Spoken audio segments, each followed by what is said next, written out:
I started in this business 18 years ago.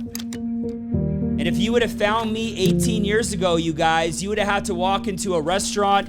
I was working at Earls in Edmonton, Alberta, and I was making $11 an hour. I just wanted more. I just wanted more out of my life. I didn't know what I wanted to do exactly, but I knew that there was more. And when I graduated from l'Université d'Alberta in 2005, I had two opportunities.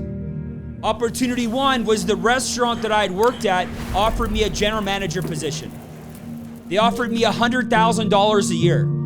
That was pretty good money for a 23-year-old. The second opportunity I had is my parents had ran a very successful construction business in Calgary. And they had 200 employees.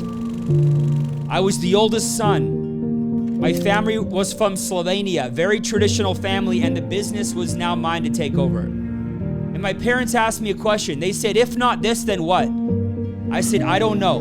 But I believe that my Creator has something out there for me, a guy like me, to go and do extraordinary things with his life. And I drove all the way back up to Edmonton, a 3-hour drive, and I had tears rolling down my face the entire time. When I was introduced to this company, 2 weeks after that conversation with my parents, I'm sitting at a coffee shop, and I'm literally contemplating the meaning of my life.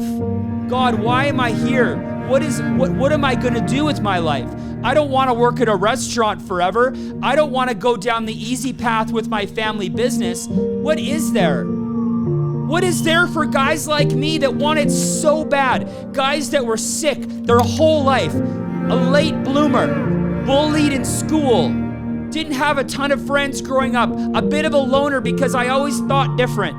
My parents had done just well enough in life that I knew what the good life tasted like. And I wanted that life for my future wife, for my future kids. And I'm sitting in that coffee shop. And I remember when that door opened and I heard the little bell chime. And I looked over and my angel walked in the door. Her name was Susan Abram. She was a 40-year-old single mom. I was a 23-year-old lost. And she prospected me to come to a BPM that Thursday night. She said it's some financial thing. I showed up on a Thursday night, and there I was in the second row. No idea how I got there. Didn't know anything about the financial industry, but just like somebody put you on their list, somebody got me to a meeting. And there's not a day that goes by that I don't thank God for this opportunity. And I remember a year and a half earlier, my regional manager, who was making $250,000 a year, he was actually the operations leader of the restaurant, walking through the kitchen going, Steve, I'm leaving the restaurant and I want to talk to you about why. Never called me. 6 months after that, my night manager says, hey, I'm leaving the restaurant to go work with this guy.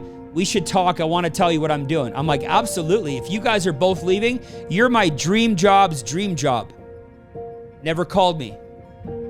I was 2 weeks into the business and I just passed my exams and I went to my very first event. There was 2,000 people in all of Edmonton, and the co-founder gets up on stage and he says, hey, I heard there's somebody in the crowd that passed their exams in 1 week. And my buddy is like, that's you. And I was like, no. He's like, that's you. And then the co-founder goes, stand up, son. Wherever you are, stand up. And I was like, So I stood up. And the co-founder goes, come up on stage, son. So I go up on stage. And I could barely hear anything he was saying. But he's got his arm around me. And he's like, this guy's going to the top. And something. And I look out in the crowd. And who do I see sitting in the crowd? 2 of my old bosses from the restaurant. And I see these 2 guys sitting in the crowd, and I go up to them after, and I go, oh my gosh, like, you guys are doing this business? They're like, yeah. Just this empathetic look. He goes, Steve, I'm gonna be honest with you right now. You were the 3rd person that I wrote down on my list. But when we were making calls with my trainer, I told my trainer that you were just a baker and that you'd probably never make it here. He says, brother, I crossed you off my list. I said, what?